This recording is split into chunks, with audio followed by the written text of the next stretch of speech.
श्री गणेशाय नमः।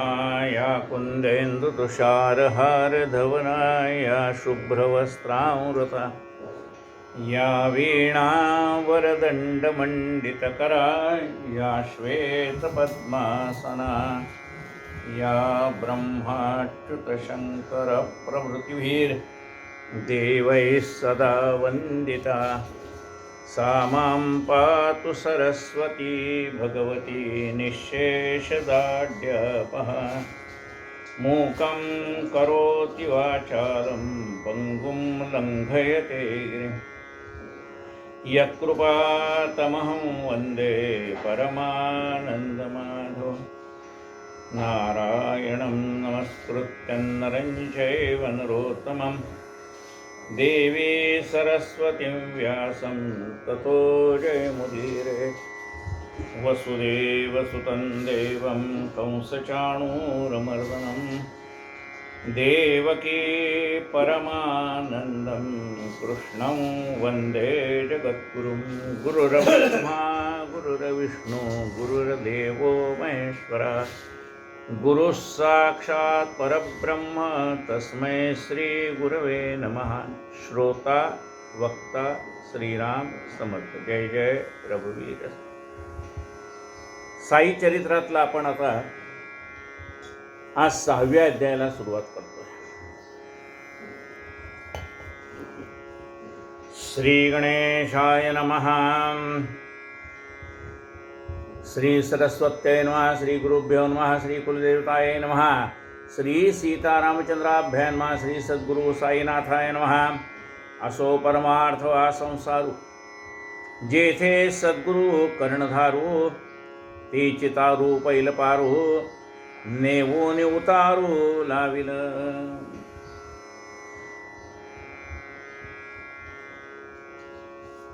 साई चरित्रातला आता आपण 6व्या अध्यायाला सुरुवात करू।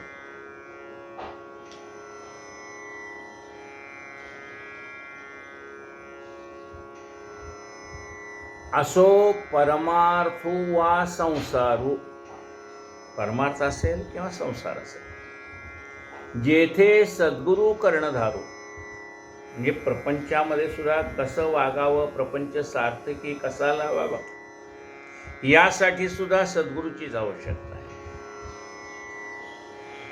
परमार्थू वा संसारू, आणि परमार्थात तर सद्गुरूची आवश्यकताच आहे। त्याच्याशिवाय आपल्याला परमात्म्याची प्राप्ती करून देणार आहे या जगात दुसरा कोण। म्हणून प्रपंच कसा करावा आणि परमार्थ कसा करावा या दोन्हीचं मार्गदर्शन कोण करतो? सद्गुरू। आधी संसार करावा नेटका, मग घ्यावा परमार्थ विवेका। काय सांगतात सद्गुरू? म्हणतात की आधी तुम्ही तुमचा प्रपंच यथास्थित करा, तो नेटका करा। म्हणजे प्रपंच करताना काडीचाही विचार करावा। म्हणजे एके ठिकाणी काय होतं, नवीन म्हणजे संशोधन चालू होतं वधूचं। त्या वधूची परीक्षा करण्यासाठी घरातल्या लोकांनी काय केलं, म्हणले देवापुढे दिवा लावायचा। 2-4 मुले आले होते। ते साधारण पावसाळ्याचे दिवस होते। त्या काडीच पेट्यात होतं, साधा होता। ते नवीन आलेल्या मुलीने 1 2 3 काय पेटतच नव्हती। 1 2 3 काड्या, दुसरी आली तिने 3-4 काड्या वाया घालवल्या, तिसरी आली तिने 3-4 काड्या वाया घालवल्या। आता चौथी मुलगी आली। परीक्षा चालू होती, देवापुढे दिवा लावायची। आणि मग त्या चौथ्या आलेल्या मुलीने काय केलं, ती जी काडेच पेटी होती ती थोडी आपल्या अंगावर म्हणा, साडीवर म्हणा अशी घासली। घासल्यानंतर काय झालं, त्याच्यात थोडी उष्णता आली आणि तिने काडी पेटवल्यावर लगेच काडी पेटली। तिला पसंत केलं का, की प्रपंच करताना काडीचाही विचार करावा। म्हणजे प्रपंचामध्ये एक काडी सुद्धा वाया जाता उपयोगी नाही, म्हणजे काडीचाही विचार करायला पाहिजे। तशीच वधू परीक्षा होती। त्या 4 मुली आलेल्या वधू परीक्षेसाठी। मग खेडेगाव होतं, मध्ये जमीन होती, अंगण होतं, जमीन होती, पावसाळ्याचे दिवस होते, त्या मुली आल्या आणि मग आत येताना दारामध्ये बादलीवर पाणी ठेवलेलं होतं. पहिली मुलगी आली, तिने अख्खी बादलीच पायावर ओतून घेतली. दुसरी आली, तिने 2-4 तांबे पायावर ओतून घेतले. तिसरी आली, चौथी आली, तिने काय केलं, एकच तांब्या पाणी घेतलं, बारीक धार धरली, पायाचा सगळा चिखल कसा एकावर एक पाय घासून तो कसा निघून जाईल हे पाहिलं, पाय स्वच्छ केले. किती, एका तांब्याच्या पाण्यामध्ये तिने आपले पाय स्वच्छ धुतले. बाकीच्याने काय केलं होतं, पाण्याची नासाडी केली होती. हिने पाण्याची बचत केली. मुलगी पसंत झाली. का? जिला पाण्याची बचत कशी करावी हे कळतं. पाणी कसं वाया घालवल्याला अक्कल लागत नाही, पाण्याची बचत करायला अक्कल लागते. त्याप्रमाणे तिची निवड होणं साहजिक आहे. म्हणजे या प्रपंच करताना साध्या साध्या गोष्टी आहेत, पण त्या व्यवस्थित करता आल्या पाहिजे. नाही तर स्वयंपाक केला आणि त्याच्यावरती सगळं ते कणकीचं पीठ पडलेलं आहे, तसं ते भाजीचे तुकडे पडले तसे, ते सगळं त्या गॅसवरती तसं सगळे आमटीचे ह्याचे डाग पडलेले. स्वयंपाक झाल्यानंतर त्या मुलीने तो कट्टा स्वच्छ पुसला पाहिजे. त्या गॅसवरती असलेले डाग स्वच्छ केले पाहिजे. कट्टा कसा पहिल्यांदा जसा लख्ख होता तसा पुन्हा लख्ख करून ठेवला पाहिजे. साध्या साध्या गोष्टी. मग प्रपंच करताना ह्या साध्या साध्या गोष्टीकडे सुद्धा लक्ष द्यावं लागतं. अंथरुणावरती जे बेडशीट घातले ते प्लेन आहे का नाही, त्याच्यावर एक घडी असता उपयोग, साध्या गोष्टी. मग या साध्या साध्या गोष्टी. मग त्या मुलीची परीक्षा करण्यासाठी आणखीन काय केलं होतं की वाटेमध्ये कुठं लहान मुलाला खेळणं टाकलंय, कोणी काही टाकलंय, काठी टाकलेली वाटेत, खराटा टाकलेला आहे वाटेत. मग त्या पहिल्या 1-2 मुली 3 मुली आल्या, त्याने काय केलं, तो जो अडथळा होता त्याच्यावरनं पाय टाकून पलीकडे गेला. चौथ्या आलेल्या मुलीने काय केलं, वाटेमध्ये पडलेले लहान मुलाची खेळणी ती बाजूला ठेवली, वाटेमध्ये पडलेला खराटा बाजूला ठेवला, वाटेमध्ये पडलेली काठी बाजूला ठेवली, मग पुढे गेली. म्हणजे वाटेत पडलेली वस्तू ओलांडून पुढे जायची नाही, तर ती आधी बाजूला करायची. आपल्या मागून कोणीतरी येईल, ते अडथळून पडतील. ह्या साध्या साध्या गोष्टी. म्हणजे प्रपंच करताना सुद्धा तो नेटका कसा करावा हे सुद्धा कोण आपल्याला शिकवतो, सद्गुरूच. आणि मग ते सांगतात की परमार्थ करताना मात्र काडीचाही विचार करू नये. परमार्थ करताना मुक्त असताना करावा. जोडून या धन उत्तम व्यवहारे उदास विचारे वेच करी. उत्तम मार्गाने पैसा संपादन करावा आणि मुक्त असताना समाजाला परत करावा. मग हे सगळं शिकवणार कोण? सद्गुरू. म्हणजे प्रपंच कसा करावा तेही शिकवणारे सद्गुरूच, परमार्थ कसा करावा तेही शिकवणारे सद्गुरू. असो परमार्थू वा संसारू, जेथे सद्गुरू कर्णधारू. ते चिपातारू पैल पारू, नेऊन उतारू लाविल. मग ज्या ठिकाणी हा भवसागर तरुण जाण्यासाठी ती जी नाव आहे त्याला वलवणारा सुद्धा चांगला पाहिजे ना. तो जर नवीन असेल तर चालेल का? एकाने पाहिलं तिथं नाव आहे, नावाडी आहे, ती जाऊन बसले लगेच. नावाड्याने नाव सुरू केली आणि मग नाव सुरू झाल्यानंतर त्या नावाड्याला विचारलं, का रे भाऊ किती वर्ष तू नाव चालवतोय? तो म्हणलो मी आज पहिल्यांदाच बसलोय. ज्याला नावच चालवता येत नाही धड, अशा नावेत जर आपण जाऊन बसलो तर ती नाव एखाद्या खडकाळा आपटेल. एखादी समोर मगर म्हणा, सुसर म्हणा, आली भोवरा असेल पाण्यामध्ये, तर त्यातनं ती नाव पहिलं तीराला कशी न्यायची याची जर जाणीव त्या नाव चालवणाऱ्याला नसेल तर तोही बुडेल आणि नावेत बसणारे पण बुडतील. म्हणून तो जाणकार पाहिजे. म्हणून सद्गुरू कोण आहे? परमात्म्यापर्यंत आपल्याला नेणारा, हा भवसागर सहज लीला पहिलं तीर पार पाडणारा तो सद्गुरू. असो परमार्थ वा संसारू, जेथे सद्गुरु कर्णधारू, तेची तारू पैल पारू, नेवून उतारू लाविल. सद्गुरु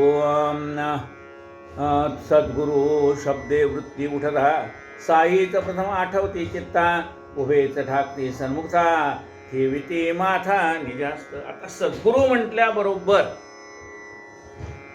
काय म्हणतात हेमाडपंत, मला सद्गुरु म्हटलं की बाबांची आठवण होते. तसं प्रत्येक आपल्या शिष्याला सद्गुरु म्हटलं की आपल्या गुरुची आठवण होते. कुणी तो ज्याला मानत असेल त्याची. सद्गुरु म्हटलं की पहिल्यांदा कोण दिसेल? त्याची ज्या सद्गुरूवरती निष्ठा आहे ते सद्गुरु लगेच त्याच्या नजरेसमोर येतील. सद्गुरु शब्दे वृत्ती उठता, साईच प्रथम आठविती चित्ता, उभेच ठाकते सन्मुखता, ठेविती माथा निजास्त. सद्गुरु म्हटलं की सद्गुरु साईनाथ महाराज की जय लगेच मुखातनं बाहेर पडतं. सद्गुरु म्हटलं की सद्गुरूचं नाव मुखातनं बाहेर पडलं, आणि नाव मुखातनं बाहेर पडल्यानंतर लगेच साईबाबा हजर, मस्तकावरती हात ठेवतात. आता विचार करा, आपण हाक मारल्याबरोबर साईबाबा कसे प्रगट होते? अशी काहींच्या मनात शंका येईल कधी की अहो असं कसं, आम्ही इतके दिवस नाव घेतो अजून नाही साहेब आवडले. तुम्ही तर म्हणता नाम घेतले की उभे राहतात. अहो नाम तिथे मी, काय म्हणतात सद्गुरू, जिथं नाम आहे तिथं मी आहे. तुम्ही अंतःकरणापासून नाम हाक मारा, मला नामस्मरण करा माझं, मी लगेच उभा आहे. तुका वाजवितो टाळी, उभा विठ्ठल जवळी. आपल्या सद्गुरू आपली एवढी अनन्य निष्ठा पाहिजे की नाव घेतल्यानंतर आपला सद्गुरू आपल्या समोर उभा आहे. मस्तकी येतो ठेविला वरद कर. सद्गुरु शब्दे वृत्ती उठता, साईच प्रथम आठविती चित्ता, उभेच ठाकते सन्मुखता, ठेविती माथा निजस्त. दोन्ही माजील उदी समन्वित, पडे जाऊ मस्तकी वरदास्त. हृदय स्वानंदे हृदय स्वानंदे उडून येत, प्रेमोसंडत नेत्र. साईबाबा उदी द्यायला धुनीमध्ये हात घालतात, भक्तांना उदी देतात. तसा त्यांच्या हाताला लागलेल्या उदीसहित तो हात बाबा आपल्या मस्तकावर ठेवतात. दोन्ही माजील उदी समन्वित, जव पडे जव मस्तके वर्धस्त. हृदय स्वानंदे उचंबळून येत, प्रेम ओसंडत नेत्रातून. आणि अशा रीतीने सद्गुरूचा हात आपल्या मस्तकावरल्यानंतर काय होतं? प्रेमलहरी येतात. ते प्रेम म्हणजे सद्गुरूविषयी असलेलं आपलं प्रेम आपल्या हृदयात साठत नाही नुसतं, ते उसंबळून यायला लागतं. मग ते शब्दातनं बाहेर पडतं, डोळ्यातनं बाहेर पडतं, कृतीतनं बाहेर पडतं. प्रेम प्रेम सर्वांगाचे ठाये, वाचे विठ्ठल रखुमाई. प्रेम लगेच मुखातनं शब्दातनं बाहेर पडतं, डोळ्यातनं घळघळ अश्रूच्या रूपाने बाहेर पडतं, लगेच हात जोडले जातात, हृदय आनंदाने भरून येतं. नवल गुरु हस्त स्पर्श विंदान, प्रलयाग्नीतहीन होई जो दहन, त्या सूक्ष्म देहाचे करी ज्वलना, भस्मी भवन करस्पर्शे. चुकून देवाची कथा वार्ता, निघाला उठे तिडिक माथा, वाचा प्रवाहे बाष्कळता, तयाही स्थिरता लाधावी. श्री ठेविता कर कमल, अनेका जन्मीचे परिपक्व मला, जाती दोन्ही होती निर्मल. भक्त प्रेमळ साईचे, बाबांचा वरदहस्त मिळाल्यावर अनेक जन्माची पाप विरघळून जातात. रूप पाहता ते घोमटे, परमानंदे कंठ दाटे, नयनी आनंदा पाजर फुटे, हृदयी प्रगटे अष्टभाव. बाबांचं रूप पाहिल्याबरोबर डोळ्यातनं गळगळ अश्रू यायला लागतात, कंठ दाटून येतो, हृदयामध्ये अष्टसात्विक भाव जागृत होतात. सोहम भावास जागवीत, निजानंदास प्रगटवीत, ठाईच मितुपणा विरवीत, सामरस्य अद्वैत मिरवी.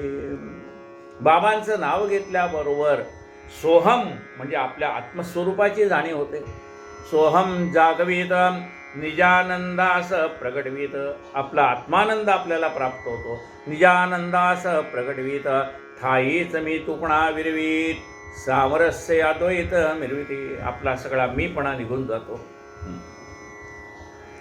वाचू जाता पोथी पुराण पावलो पावले सद्गुरु स्मरण. साईच नटे रामकृष्ण करवे श्रवण निजे चरित्र. पोथी वाचायला सुरुवात केली की पावला पावलाला सद्गुरूची आठवण येते.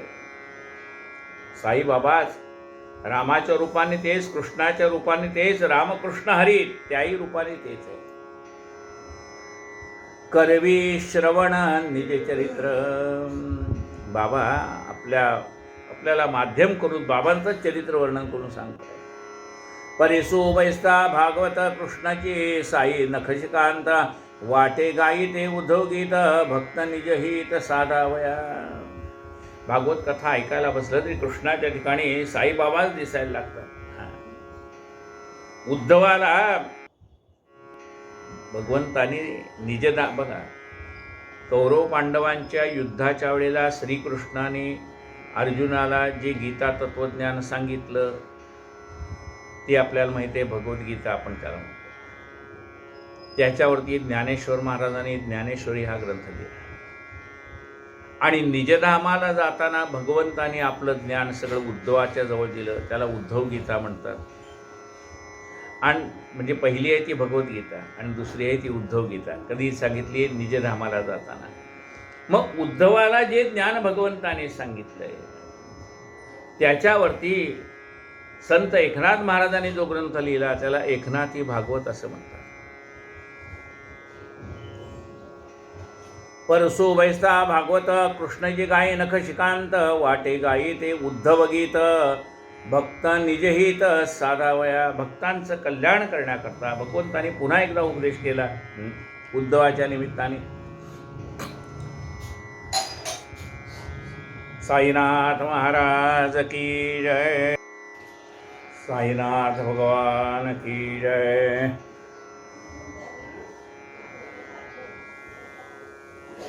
सहज बैसावे करू वार्ता तेथे साईनाथांची कथा. अकल्पतेचे आठवे चित्ता योग्य दृष्टांता द्यावया. एखाद्याच गप्पा गोष्टी करत बसलो तरी आपल्याला साईबाबांच्याच लीला आठवतात. कागद घेऊन लिहू म्हणता अक्षरी अक्षरी न जुळविता. परितोची जेव्हा लिही स्वसत्ता लिहिता लिहिता लिहवेना. एरवी आपण एखाद्याला पत्र लिहायचं म्हटलं तरी एवढ्या पत्रात काय लिहावं असा आपल्याला प्रश्न पडतो. पण ज्या वेळेला साई चरित्र लिहायला सुरुवात करतो तिथं लेखणी झरझर झरझर झरझर लिहित जाते. कारण ती लिहिणारी बाबाच आहे. जव जव अहंभाव डोकावत निज करे तया तळी दडपित. वरी करून निज शक्तिपात शिष्यास कृतार्थ करीत रे. लिहिता लिहिता ज्या वेळेला थोडासा मनामध्ये अहंकार, कारण बघा अहंकार एकदम जात नाही. अहंकार अत्यंत सूक्ष्म आहे. मोठ्या मोठ्यांना तो नाडतो, ज्ञानी माणसाला नाडतो. आपण तर सामान्य भक्त असतो. कधीतरी आपल्या मनातला थोडासा सूक्ष्म अहंकार जागृत होतो. पण त्यावेळेला बाबा आपल्या मनामध्ये निर्माण झालेला सूक्ष्म का होईना तो अहंकार बाबा आपल्या पायाने दाबून टाकतात. जव जव अहंभाव डोकावत निज करे तया तळी दडपित. वरी करून निज शक्तिपात शिष्यास कृतार्थ करीत ते. बाबा आपली शक्ती कुणाला देतात? शिष्याला देतात. त्याचा अहंकार दाबून टाकतात.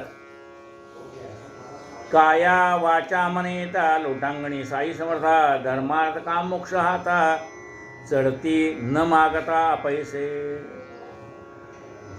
काया वाचा मनाने साईला शरण जावं. मग आपण न मागता सुद्धा ते देतात.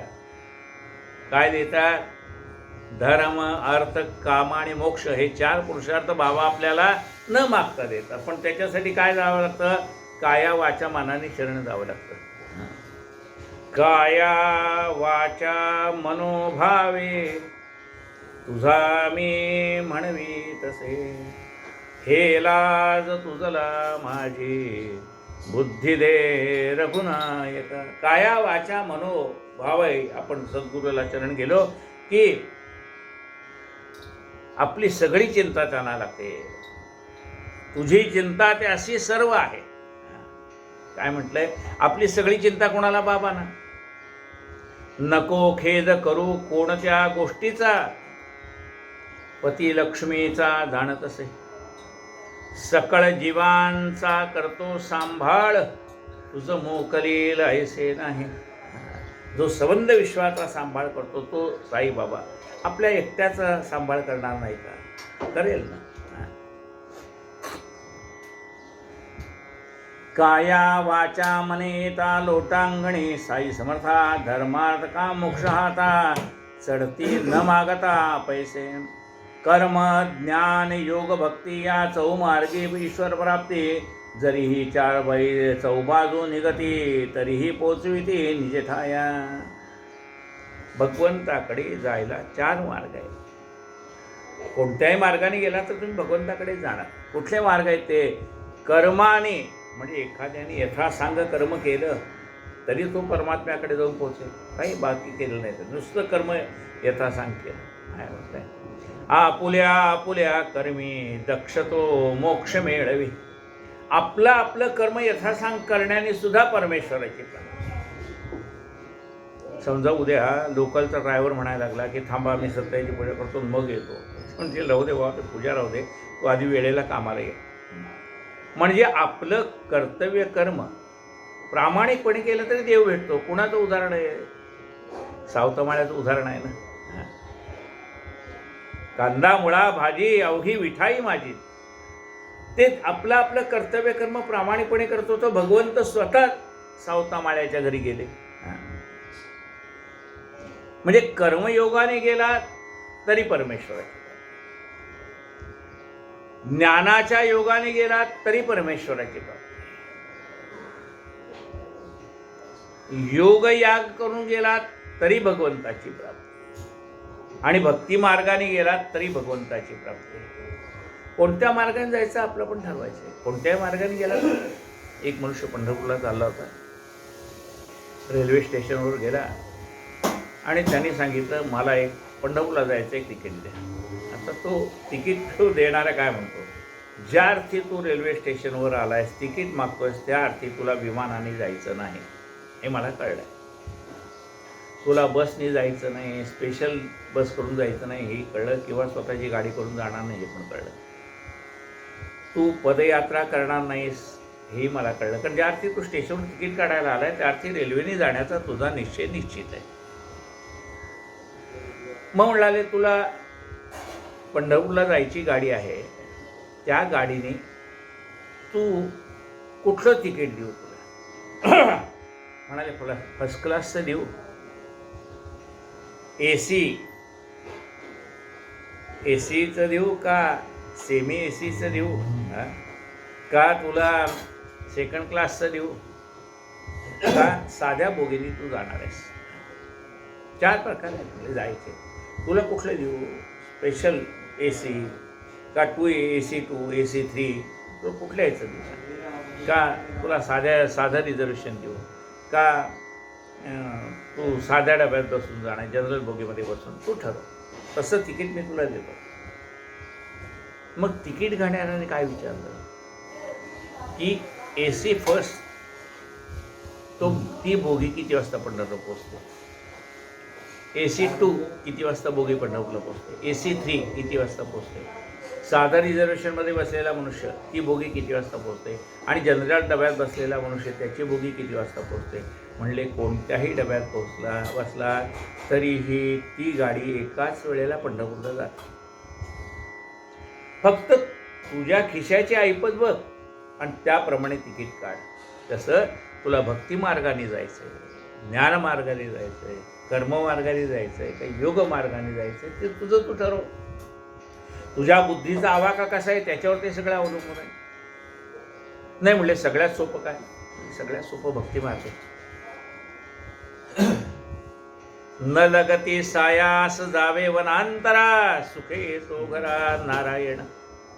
योग याग विधी येणे नव्हे, सिद्धी वायाची उपाधी दंभधर्म. अरे सगळ्यात सोपा आहे तो भक्ती मार्ग आहे. कोणत्याही मार्गाने, 4ही मार्गापैकी कोणत्याही मार्गाने गेलं तर देव भेटणार आहे निश्चित. पण त्यातल्या त्यात सोपं काय आहे? तर सोपं आहे भक्तिमार्ग. कर्म ज्ञान योग भक्ती या चौमार्गी ईश्वर प्राप्ती, जरी ही चारी चौबाजू निगती, तरीही पोचविते निज ठाय. भक्ती ही बाबुळ वनीची वाट, खाच खळगे अति विकट, एक पावली परी ती नीट हरी निकट नेकी. हा भक्ती मार्गामध्ये अडचणी भरपूर आहेत. का? ती काट्याची वाट आहे.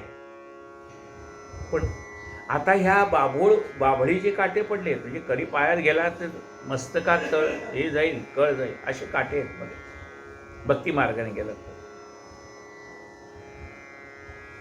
पण काय झालं? आधी ती वाट हे म्हणतात तशीच होती. कशी? काट्या कुठेची वाट होती. पण त्या मार्गातले काटे कुणी वेचलेत? साधू संतांनी वेचलेत आणि तो मार्ग मोकळा केलाय. मार्ग दावणी गेले आधी कृपा निधी संत ते. ती काट्याची वाट. सुरुवातीला त्यांनाही काटे टोचलेच ना, हे काटे बाजू करताना. वाटेवर काटे वेचित चाललो, वाटले फुलात चाललो. ह्या सुरुवातीला संतांनी त्या भक्ती मार्गामध्ये जे काटे होते ते काटे वेचताना त्यांच्याही पायाला काटे टोचलेच की. पण त्या काट्या टोचल्याचं त्यांना काही वाटलं नाही. वाटले फुलात चाललो. त्यांनी ते सगळे काटे बाजूला केले आणि भक्ती मार्ग आता सुलभ केला आहे साधू संतांनी. मार्ग दावणी गेले आधी कृपानिधी संत. भक्ती ही बाबुळवणीची वाट, खाचा खळग्या ते विकट, एक पावले परी ती नीट हरी निकट नेके. काटा टाळूने टाका पाय, हाचे एक सुलभ उपाय, तरी निजधाम पावाल निर्भय, निक्षो निगुरुळाय वदे. आता वाटेमध्ये काटे आहेत, म्हणजे प्रपंच करताना सुद्धा वाटेमध्ये अनेक अडचणी येणार आहेत. त्या अडचणी थोड्या बाजूला करायच्या, आपण पुढे जायचं असं गुरुमाऊली सांगतात. भक्ती मार्गाने जाताना वाटेमध्ये आडी अडचणी येणारच ना. कोणी आपल्याला नावं ठेवतील, कोणी म्हणतील काय हे सगळे पोथी करत बसले, काय हे कीर्तन प्रवचन करत बसले, काय हे सगळं. लोक नावं ठेवणारच भक्ती मार्गाला. पण त्यांच्या नावं ठेवण्याकडे लक्ष दिला तर तुम्ही भक्तीला मुकाल. म्हणून हे वाटेतले जे काटे आहेत ते हळूहळू बाजूला काढायचे, म्हणजे त्यांना न दुखवता आपला भक्तिमार्ग चालू ठेवायचा. काटा टाळून टाका पाय, हाचे एक सुलभ उपाय, तरीच निजधाम पावाल निर्भय, निक्षुन गुरुमाय वदे. मनाचे मळे जये भक्ती शिंपले, वैराग्य खुले ज्ञान फुले, कैवल्य फळे चिचुक फळे उपळे, वचुक चुकले जन्मवर्ण. आता मनाचा मळा बघा. एखादा मळा लावायचा काय करावं लागेल? पहिल्यांदा त्यामध्ये असलेले कचरा असेल तो बाजूला काढून टाकावा लागेल. त्यामध्ये काही गवताचे तण असतील तर ते काढून टाकावे लागतील. ती माती भुसभुशीत करावी लागेल. त्यातलं सगळी घाण काढून टाकावी लागेल. मग त्यावर पाणी शिंपडलं पाहिजे, त्यात बीज रोपण केलं पाहिजे. तसं आपलं मन आहे. या मनामध्ये असलेला आधी कचरा बाजूला काढून टाकायला पाहिजे. जिथे सुंदर बाग लावायची ती जमीन साफसूफ करावी लागते. तसं माऊली काय म्हणतात ज्ञानेश्वरीमध्ये, हृदय चौफाळून आपले वरी वैसू सद्गुरूची पावले. आपलं हृदय स्वच्छ करावं आणि साईबाबांच्या पादुकाची त्याच्यावर स्थापना करावी. कशात? हृदयामधल्या सिंहासनावरती.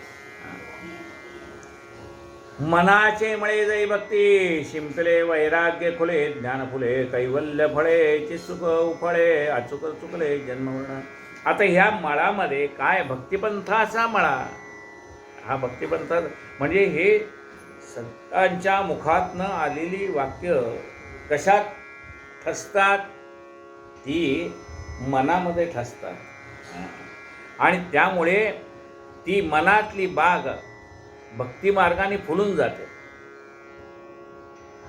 मूळ परमात्मा स्वयंसिद्ध तोचे सच्चिदानंद, त्रिविध उपाधी गेला प्रबुद्ध, प्रकटबोध भक्तार्थ. मूळ परमात्मा स्वयंसिद्ध आहे. पण हाच परमात्मा त्रिविध रूपाने प्रकटलेला आहे. ब्रह्मा विष्णू महेश. सत्वगुणात्मक विष्णू, रजोगुणात्मक ब्रह्मा आणि तमोगुणात्मक शंकर. या सत्वगुण, रजोगुण आणि तमोगुणाने प्रकटलेलं आहे. देवीमध्ये सुद्धा सत्वगुणाने प्रकट कोण आहे? तर सरस्वती आहे. रजोगुणाने प्रकट कोण आहे? महालक्ष्मी माता आहे. आणि तमोगुणाने प्रकट कोण आहे? काली माता आहे. तसं मूळ सच्चित स्वरूप हे आनंद स्वरूप जरी असलं तर ते त्रिगुणात्मक आहे. त्रिगुणाने नटलेलं आहे.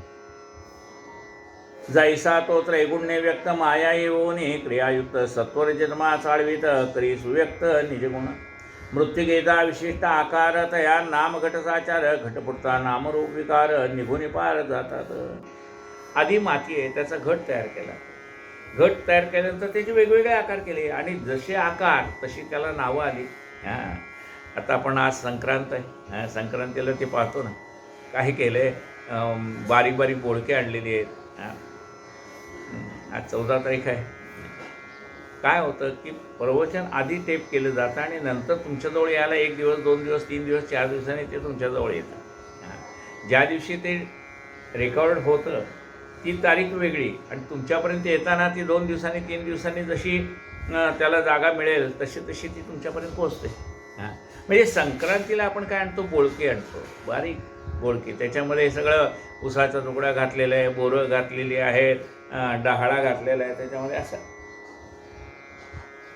मग ते बोळका आहे, मग त्याच्यापेक्षा मोठा आहे मडका आहे, त्याच्यापेक्षा मोठा आहे रांजण आहे, त्याच्यापेक्षा आता जसा आकार आला तशी त्याला नावं आली. घट आधी काय आहे, माती आहे. आता याला नावं जरी वेगवेगळे आली तरी काय आहे, मातीचाच घट आहे. आणि तो फुटला त्यावेळेला काय होतं, पुन्हा मातीच होती. आधी माती, तिला काही नाव नाही आहे. बरोबर आहे, म्हणजे आकार नाही आहे.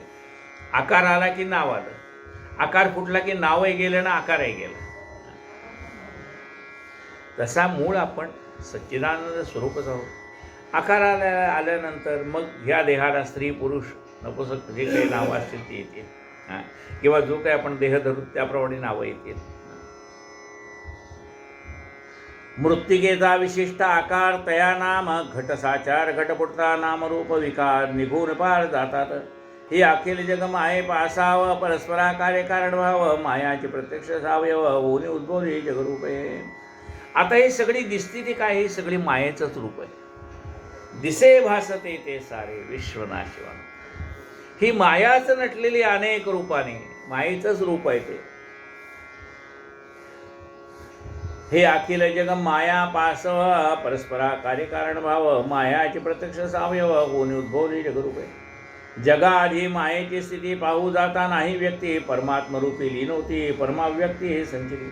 जगाच्या आधी कुठे होती ही माया? मग जग निर्माण झाल्यावर माया आली तर जगाच्या आधी कुठे होती? ती परमात्मा स्वरूपामध्ये विलीन झालेली होती. ज्यावेळेला परमात्म्याला एकोहम बहुश्याम असं व्हावं वाटलं त्यावेळेला त्यांनी त्या मायेला, ती माया जागृत झाली आणि भगवंताची जी इच्छा ती मायेच्या रूपाने सगळे विश्व तयार, तीच नटली अनेक रूपाने. जगाआधी मायेचे स्थिती पाहू जाता नाही व्यक्ती परमात्मा स्वरूपी लीन होती परमाव्यक्ती संचय. व्यक्त होता हे परमात्म रूप अव्यक्त तरी ही परमात्म रूप एवंची ही माया परमात्म रूप अभेद रूप परमात्मी. ही माया कुणापासून निर्माण झाली? परमात्म्यापासून. म्हणजे आधी ही परमात्म्यामध्ये लीन होती, आता निर्माण झाली ती सुद्धा परमात्मा स्वरूपच आहे आणि पुन्हा परमात्म्यामध्येच लीन होणार आहे. जशी आधी पाणी आहे त्याच्यापासून निर्माण झालेली लाट आहे, म्हणजे आधीही पाणीच होतं, लाट निर्माण झाली तरी पाणी आहे आणि पुन्हा पाण्यात मिसळून जाणार आहे ती. तशी आधीही परमात्मा स्वरूपामध्ये लीन होती, नंतर ती निर्माण झाली आणि आणखीसुद्धा परमात्मा स्वरूपामध्ये लीन होऊन जाते. जगाआधी मायेची स्थिती पाहू जाता नाही व्यक्ती परमात्मरूपी लीन होती परमव्यक्ती संचली. व्यक्त होताची परमात्म रूप अव्यक्त तीही परमात्म रूप एवंची माया परमात्म रूप अभेद रूप परमात्मे. मायेने तमोगुणापासून केले जड पदार्थ निर्माण निर्जीव चलन शून्य क्रिया पुणे मायेने पहिल्यांदा तमोगुणापासून जड पदार्थ निर्माण केले, त्याला चलन नव्हतं. मग मायेच्या रजोगुणी परमात्म चिद्गुणाची मिळणे होता उघडली चैतन्य खाणे स्वभाव गुणी भुवनांचे. त्यानंतर मायेच्या रजोगुणापासून त्या ठिकाणी चिद्गुण त्याच्यामध्ये मिसळला. पुढे या मायेचा सत्वगुण करी बुद्धितत्व निर्माण तेथ परमात्मयाचा आनंद गुण मिसळता खेळता खेळा संपूर्ण. मग मायेच्या सत्वगुणाने त्याच्यामध्ये प्रवेश केला, तो आहे बुद्धिवे. आनंद हे त्याचं स्वरूप आहे. एवं माया महाविकारी क्रियोपाधी जे दोन स्वीकारी पूर्वोक्त पदार्थाचे न करी त्रिगुण गौरी अव्यक्त. गुणानुरूप क्रिया काही न करता माया व्यक्त नाही राहू शके अव्यक्त बाई स्वये सेवी अक्रियत्व. माया कार्य परमात्म्याचे, जग हे कार्य त्या मायेचे, सर्व खलविदम ब्रह्मत्याचे ते ऐक्यतीचे ते.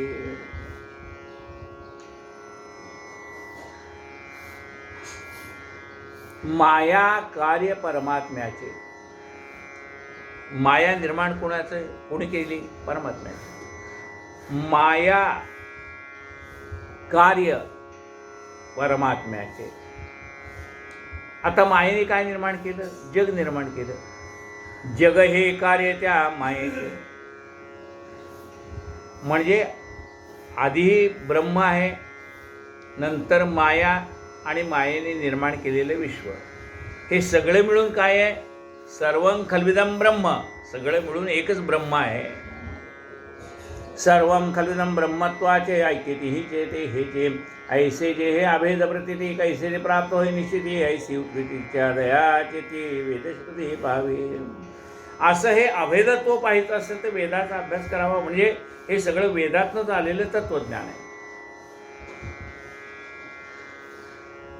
सारासार विचारशक्ती वेदशास्त्र श्रुती स्मृती गुरु वेदांत वाक्य प्रतिनिधी परमानंद प्राप्ती दे.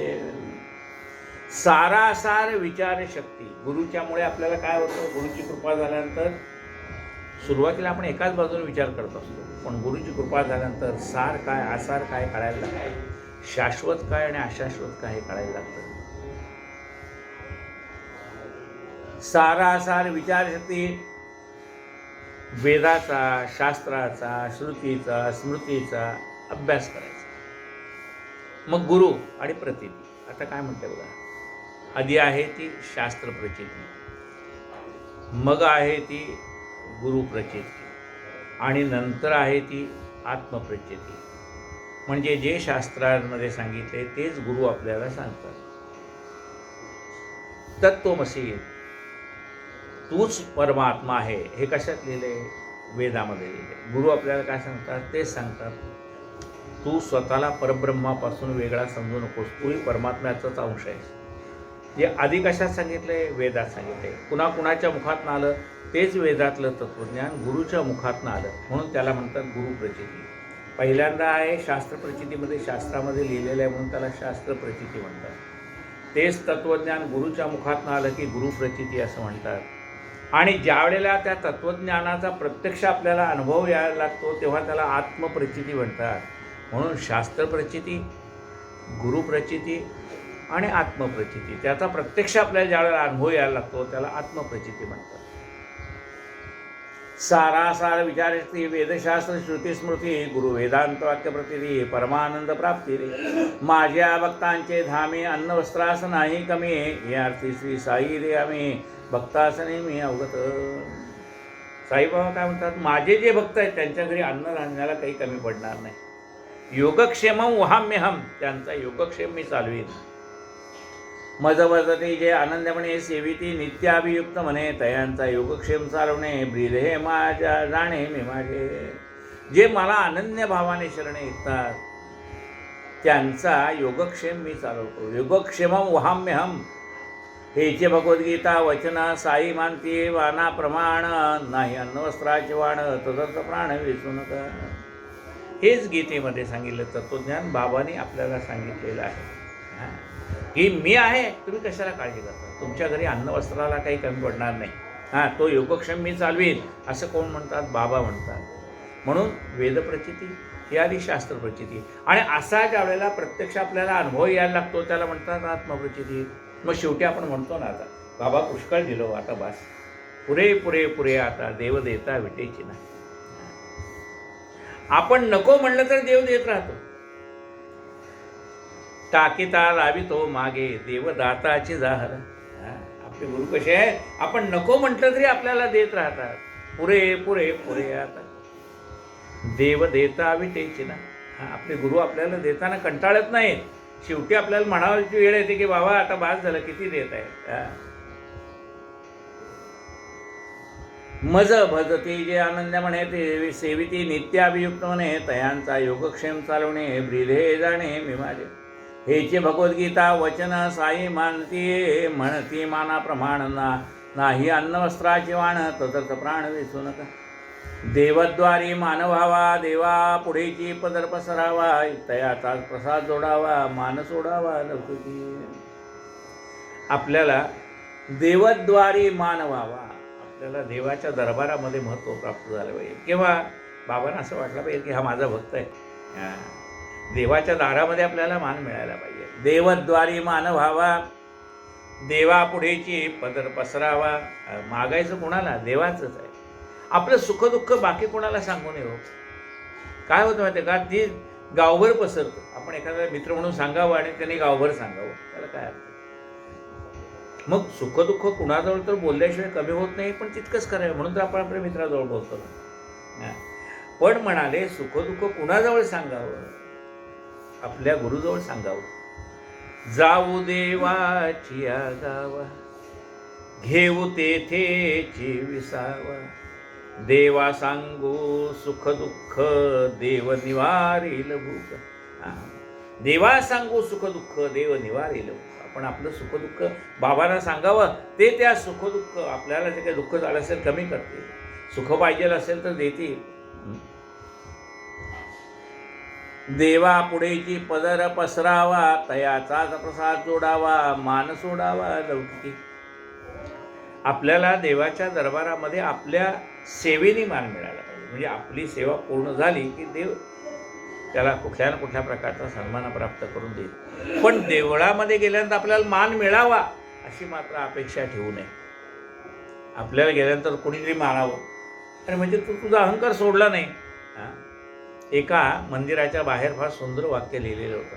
काय लिहिलं होतं? पादत्राणं ठेवण्याची जागा होती. तिथे एक वरती ओळ लिहिलेली होती. काय लिहिली होती? आप अपने जूतों के साथ अपना अहंकार भी यहाँ रखिए, भगवान के दर्शन होने के बाद जूतों के साथ यदि चाहिए तो अपना अहंकार भी लेकर जा सकते हैं.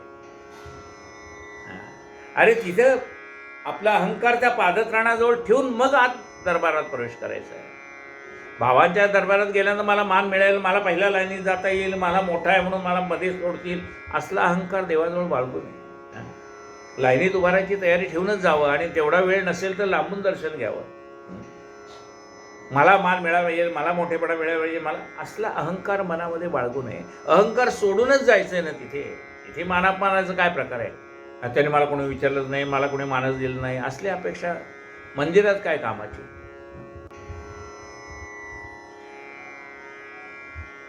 देवद्वारी मान व्हावा, देवा पुढे पदर पसरावा, तयाचा प्रसाद जोडावा, मान सोडावा लौकिकी.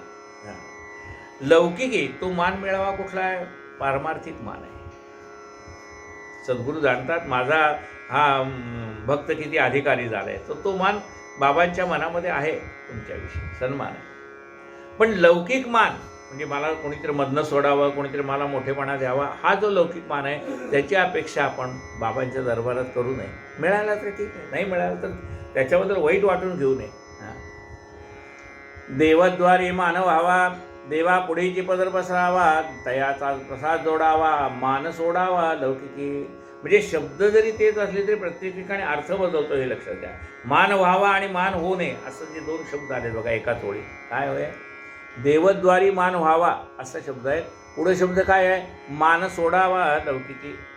मान व्हावा आणि मान सोडावा एकाच ओळीत आलेला आहे. मान व्हावा म्हणजे आपली भक्ती अशी व्हावी की देवाच्या मनामध्ये आपल्याविषयी आदर निर्माण व्हावा, देवाच्या विषयी आपल्याविषयी प्रेम निर्माण व्हावं, अशी मान व्हावा.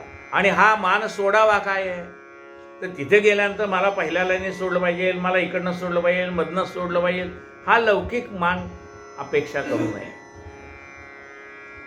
हेचे काय लोकी मान डोला डोलविली, तितक्याने का भरसी बोली, आराध्य मूर्तीची ती रोली, घरमे डबडबली पाहिजे. आणि एखादा मनुष्य प्रवचन करतो म्हणा, एखादा मनुष्य कीर्तन करतो म्हणा, मग लोक आनंदाने माना डोलवतात. लोकांनी मान डोलवली ह्याला महत्त्व नाही आहे. कुणी मान डोलवली पाहिजे? बाबांनी मान डोलवली पाहिजे. अशा आपल्या मुखातनं शब्द बाहेर पडले पाहिजेत की देवाने मान डोलवावे. बोलू ऐसे बोल, जेणे बोले विठ्ठल डोले, बोलू ऐसे बोल. असे बोल असावे की भगवंताने सुद्धा मान डोलवावे. काय लोके माना डोलवे, इतक्याने का वर्षी बोली. आराध्य मूर्ती चित्ती द्रवली, घरमे डबडबली पाहिली. हे जिधे लागो गोड, सर्वेंद्रिय भक्तीचे वेड. इंद्रिया करवे भक्तीचे मोड, फुटोत कोड मग काय. अशी भक्ती आपल्याकडनं घडली पाहिजे की देवाच्या आपल्या डोळ्यात अश्रू येतील. यात काय नवलं, भगवंतालाही प्रेमरसाने त्याच्या डोळ्यात अश्रू आले पाहिजे. प्रेमरसे दाटली मिठी, अशी आपली प्रेम आपल्याला भगवंताचं प्रेम वाटणं निराळं आणि भगवंताला आपलं प्रेम वाटणं निराळं. भक्त उदंड तुम्हाला आम्हाला कोण पुसते, ब्रीद हे राखणे आधी बुद्धी दे रघुनायका. आम्ही म्हणतो बाबा आमचे, पण बाबांनी म्हणायला पाहिजे की हा माझा आहे. बाबाने आपला स्वीकार करायला पाहिजे. अशी भक्ती आपल्याकडनं घडली पाहिजे. सदैव ऐसे भजन घडो, इतर काही नावडो. मन म्हणा मम मन म्हणा मस्मरणी जडो, विसर पडो घ्यायचा. सदैव ऐसे भजन घडो, असं भजन आपल्याकडनं घडलं पाहिजे. आपल्या मनाला भगवंताच्या नामाचा चाळा लागला पाहिजे.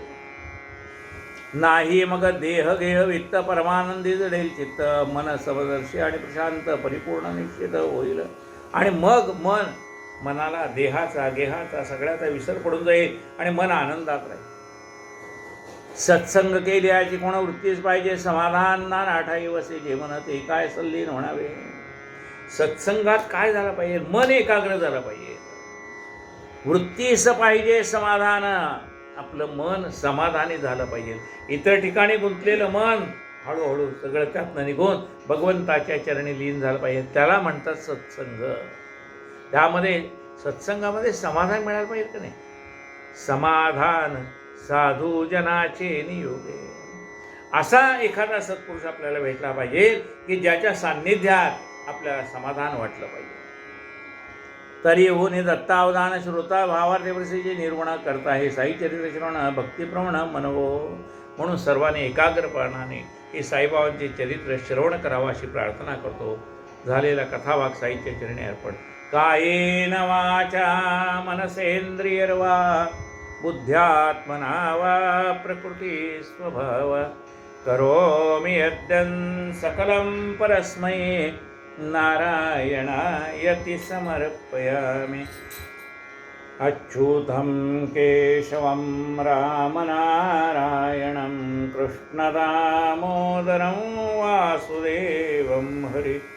श्रीधरं माधवं गोपिकावल्लभं जानकीनायकं रामचन्द्रं भजे.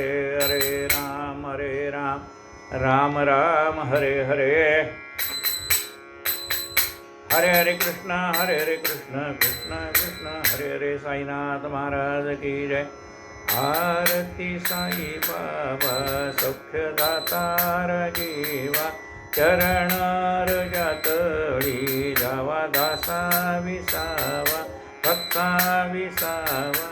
आरती साई बाबा.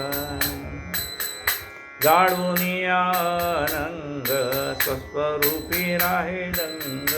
मुमुक्षु जनादावी निज डोळा श्रीरंग. डोळा श्रीरंग. आरती साई बाबा. जया मनी जैसा भाव तया तैसा अनुभव. कावेसी दया घना ऐसी तुझी ही माव. तुझी ही माव. आरती साई बाबा. तुमचे नाम ध्याता हरे संस्कृती व्यथा. अघात तव करणी मार्ग धाविसी अनाथा. धाविसी अनाथा. आरती साई बाबा. कलियुगी अवतार सगुण ब्रह्म साचार. अवतीर्ण झालासे स्वामी दत्त दिगंबर. दत्त दिगंबर. आरती साई बाबा. आठा दिसा गुरुवारी भक्त करी तिवारी प्रभुपद पाहावया भव भय निवारी भय निवारी आरती साई बाबा माझा निज द्रव्य ठेवा तव चरण राज्य सेवा मागणे हेची आता तुम्हा देवाधिदेवा देवाधिदेवा आरती साई बाबा इच्छित दिन चातक निर्मल तोय निज सुख पाजावे